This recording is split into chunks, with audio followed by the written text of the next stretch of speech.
Good morning, friends. In the next half an hour I'll share with you what I know about satellites and what hams have to do with satellites.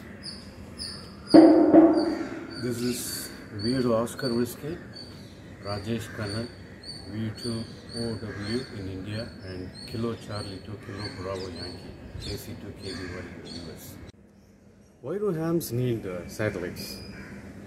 The answer is wherever there is radio technology, hams are involved. Okay, that is the best and short answer that I can give. We know that in radio spectrum we have got medium wave, which is about 500 kilohertz to about 1.2 megahertz. Starting from about 1.6 megahertz, we have got a lot of allocation for amateur radio operators. And in this, from about 1.6 to 30 megahertz is called as HF. And ham radio operators use this frequency to communicate throughout the world. And this particular spectrum has got an ability to get reflected by ionosphere. So when station A transmits from India, there is always a chance that the radio waves are reflected by ionosphere, multiple reflections, and it could reach all the way to the US on the other side of the globe. So HF frequency has got those characteristics. But when it comes to satellites, it's starting from about 144 megahertz. That's when it gets interesting. The reason for that is data. In this modern world, we have got data in everything. Data transmission is the key. So for data transmission, higher and higher frequencies are better. So satellite transmissions start from about 144 megahertz. And of course, there are some weather satellites which transmit at 137 megahertz. We will cover that in this discussion. So satellites are basically a thing that amateur radio operators have always been interested in, and we operate satellites with antenna as short as this and as big as that dish antenna right there for QO100, which is as big as me. You show that.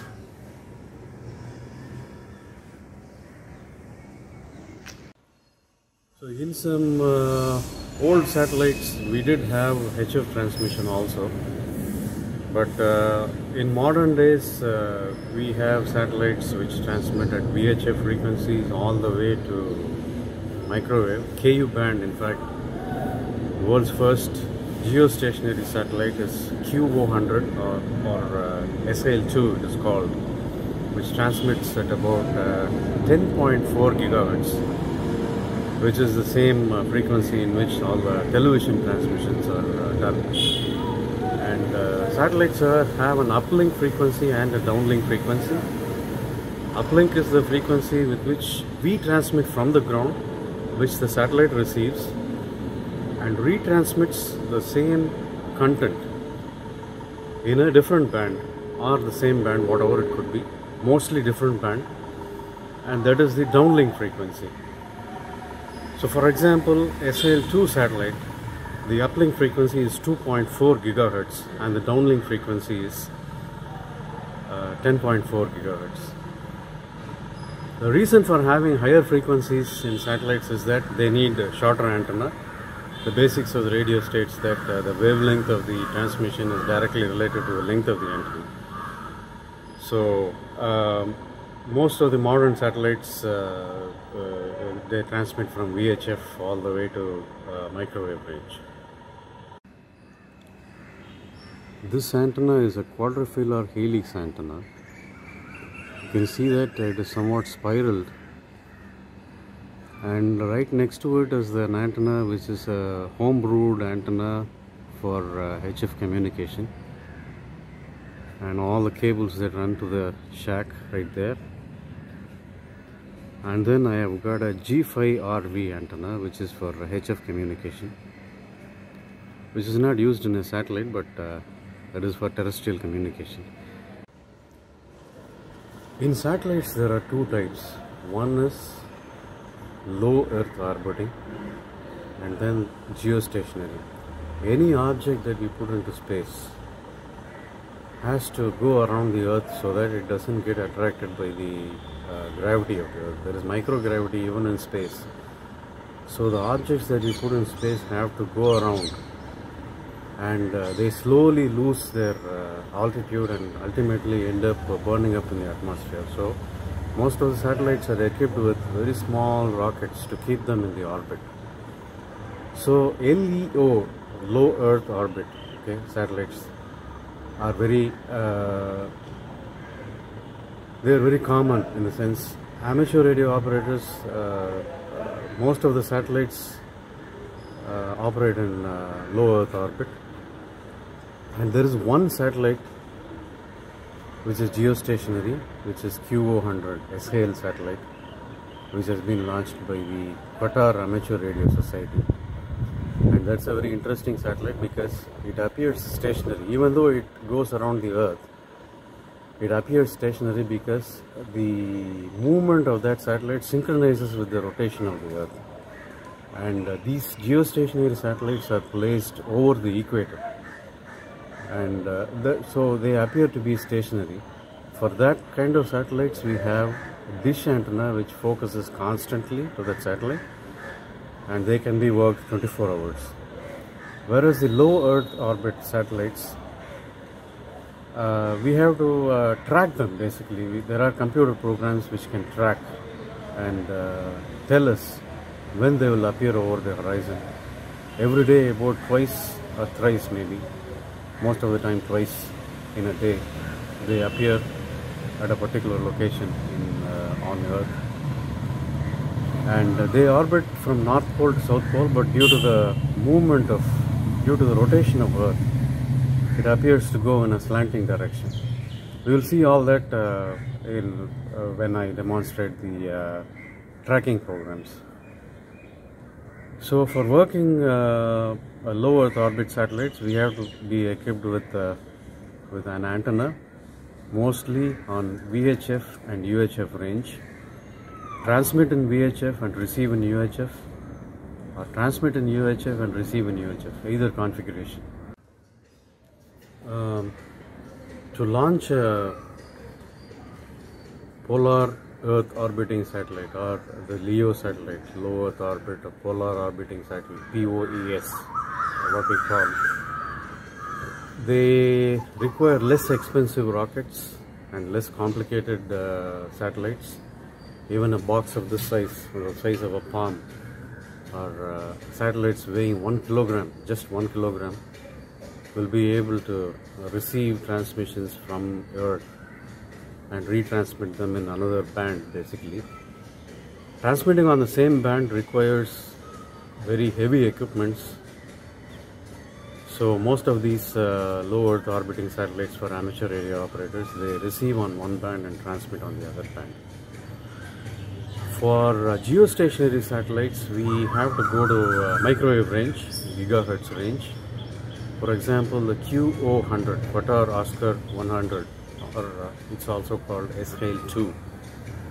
The uplink frequency is 2.4 gigahertz and the downlink frequency is in KU band, which is 10.4 gigahertz. So for these satellites, we need a dish antenna and then a transmitting equipment at 2.4 gigahertz. And receiving equipment which is like a normal television setup with a cheap LNB and a dish antenna with which we can receive. Receive is very inexpensive for QO100, whereas the transmit part, normally amateur radio operators have transmitters in 144 to 146 and at UHF range, which is about 435 megahertz. But whereas for SHALE 2, we need a little bit more complicated setup wherein we need to transmit at 2.4 gigahertz and receive at 10.489 megahertz. Gigahertz, sorry. So with the advent of the modern these dongles, SDR dongles, especially with the development in this front, software defined radios. These devices have started playing an important part in our reception. This particular dongle is very simple RTL SDR dongle, which is capable of receiving anything from HF, the 1.6 megahertz, all the way to 30 megahertz, and even above that, actually all the way up to 2 gigahertz. But these devices will not be able to transmit, but as hams we'll be able to monitor other ham communications and weather satellites and other transmitters which we are allowed to actually use.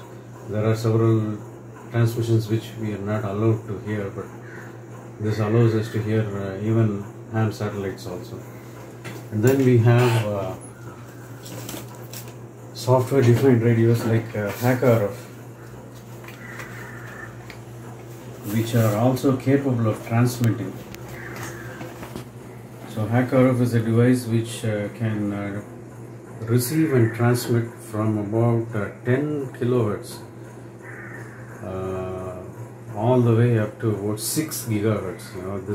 This device will be able to do that, and this is what I'll be using for my transmission to QO100, the SL2 satellite.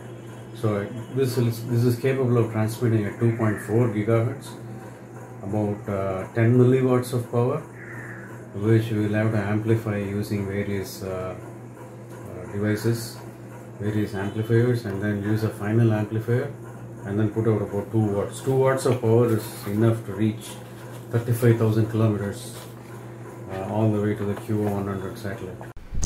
I'll give a brief introduction to the tracking program. I normally use this program called Orbitron, which I strongly recommend because of various reasons. You can download Orbitron from the net and install it. The very first step will be to define your location. By clicking on this tab, in my case I have chosen Madras as my location, and the other things get filled up automatically: grid locator, latitude, longitude, and all that. That is the very first step that is required and very important, so that the satellite's position will be calculated based on that. And the next important step will be to go to the main tab and go to the setup, and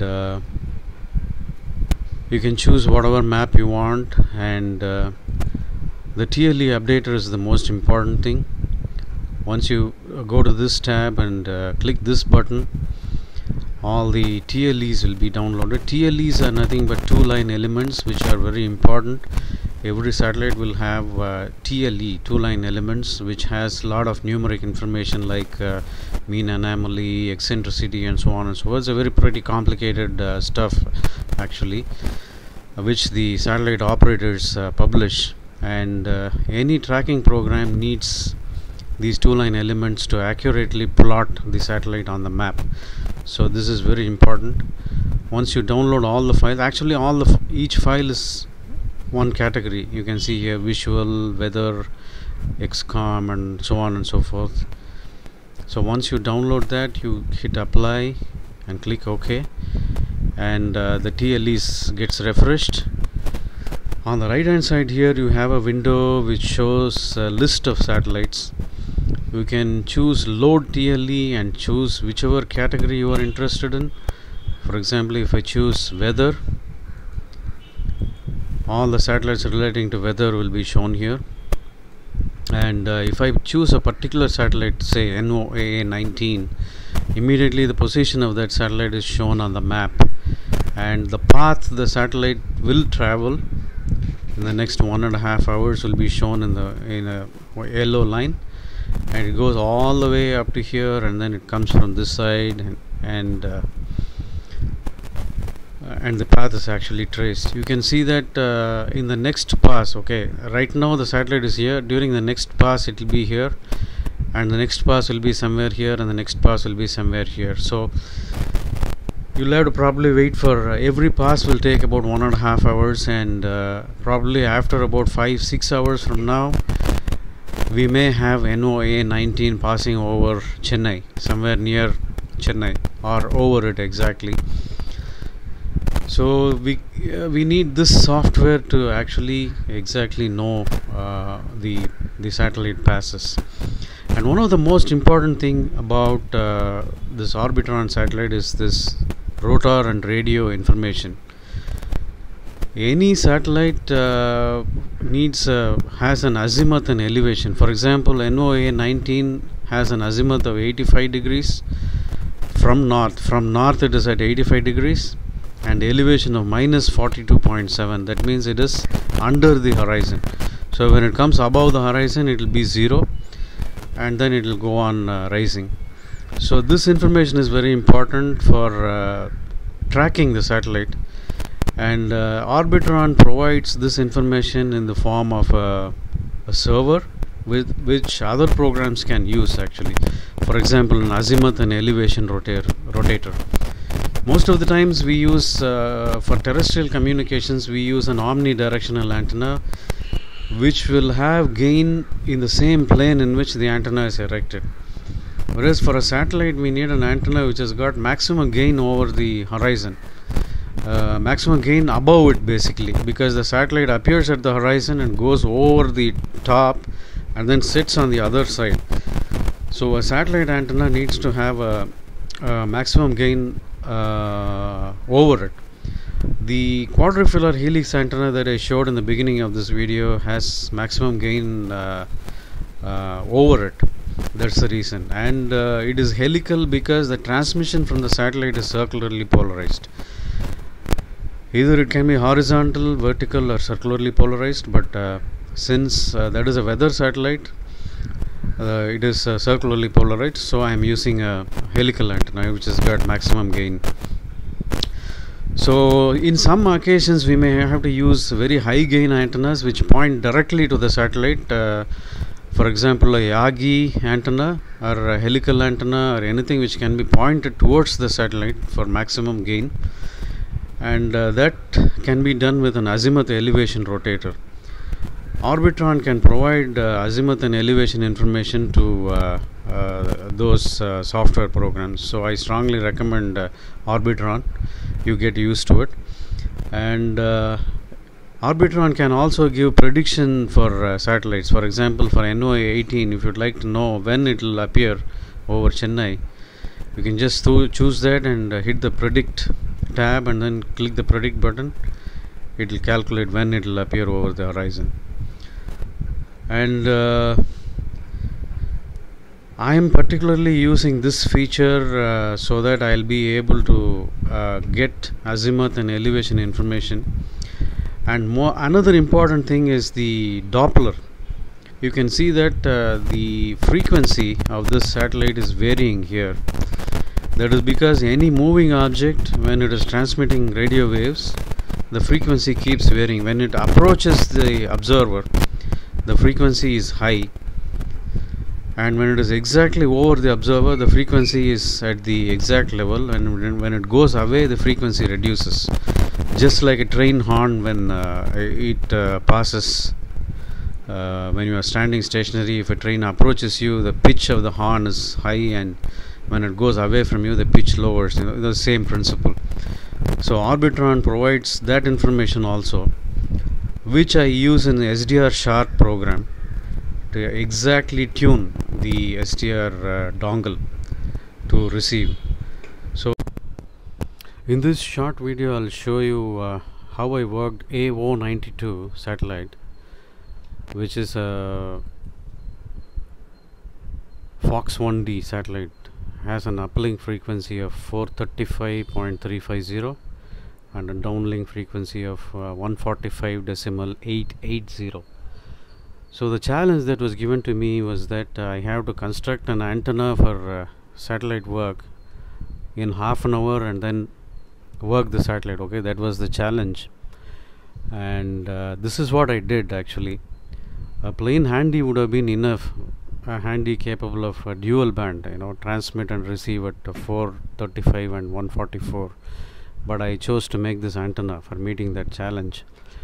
So this is for the VHF, and it is just a rabbit ear antenna, and the angle is 120 degrees for 50 ohms feed point impedance at 144 megahertz, and this is just two brass welding rods at 120 degrees. Once again, we are providing 50 ohms at 435 megahertz.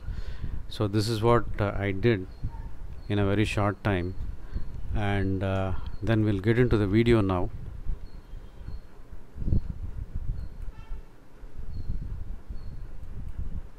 So I'm forwarding. See, the satellite had actually gone at a very low horizon, and so the signals were very weak, and I was not able to catch it on time, so that I could have had a better signal, but unfortunately I let it go. So this was in the final moments before the satellite was setting on us.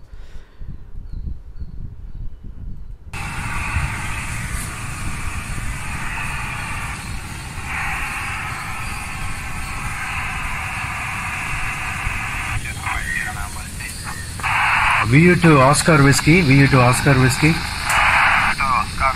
is 4 Sierra 59 copy. Good morning, guys. Okay, 4 Sierra 9 station. Very good copy, VU to OW returning. Oscar, this is 4 Sierra 59. You also 559 copy. How is your place condition? Yeah, they have. So as you can see, I worked a Sri Lankan station, 4S station from Chennai, a distance of about 700 kilometers. Normally VHF and UHF are line of sight, meaning the antennas have to see each other. But with the satellite, I was able to work a station which is about 700 kilometers from Chennai. So this is one demonstration of what we can do as hams working satellites. In this video, I'll show you how I receive SHALE-2 satellite, the QO100. This is a laptop power supply which goes into this converter, homemade converter, and I am feeding this 9 volts into this bias T, what is called as bias T, which will split the signal and the power. And this connector goes to the dish antenna, to the LNB of the dish antenna, and the signals from QO100 satellite goes to a RTL SDR dongle, and then it is connected to the computer. In this short clip, I'll show you how to receive from QO100 satellite. QO100, we know, transmits at KU band. So we use this SDR console software,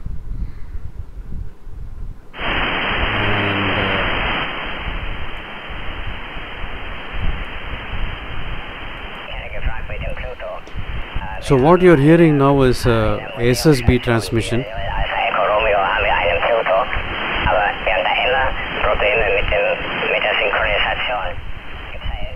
and this one is seems to be a digital transmission.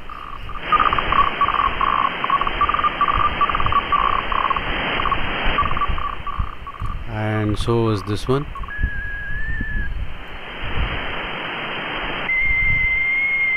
Seems to be an FT8 signal.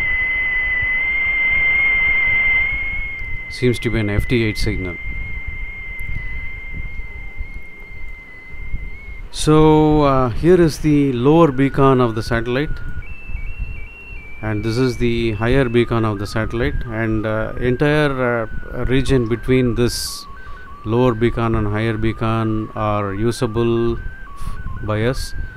Actually, the satellite has got 2 transponders for ham radio use, and within this region we have 3 beacons, as I said, lower, higher, and then the middle beacon. The middle beacon, which you see right now, has got a lot of information about the satellite, the telemetry information of the satellite, the temperature, battery conditions, and so on and so forth. That's the middle beacon. And this one here is a single sideband SSB. Ja, okay, Delta Lima 8, Whiskey Tango ist auch. And this entire band is divided into various regions. The beginning, some frequency is allocated for low bandwidth digital, and then some high bandwidth digital, and then SSB. On the other side of the middle beacon also the similar setup is there. And above 10490, that is 10.491 megahertz, we have got allocation for digital amateur TV. The ham radio people will also be able to transmit video to QO100. So that's generally the setup. So 9 volts to the LNB. LNB converts the 10 gigahertz signal to about 739. Actually, the LNB's IF frequency is 9750. So 10,489 minus 9750 is about 739 megahertz. That's the frequency that comes down the coaxial cable and goes into the RTL SDR, and then the SDR console software picks it up, and that is the receive setup. And we'll look at transmit setup in another video. Transmit on QO100. There are many ways to do that actually. One is the rig that transmits, capable of transmitting USB from at either HF frequency or VHF or UHF, can be upconverted to 2400 megahertz, and that can be fed to a PA, and that can be transmitted to QO100 via a patch antenna. Or in my case, I'm going to do it with this device called HackRF. From HackRF, I'll send the signal to this little amplifier, maybe 2 of them in series, to boost the signal to a sufficient level. And then this is a 4-watt amplifier at 2.4 gigahertz, a Wi-Fi amplifier basically, that will feed the potty antenna, which I'll show in the next video. So potty antenna will be facing the dish antenna, a minimum about 1 meter dish, and the dish will be focused towards the satellite. So that's how the setup will be on TX side. This is the potty antenna, which they call. It's a dual feed patch antenna, and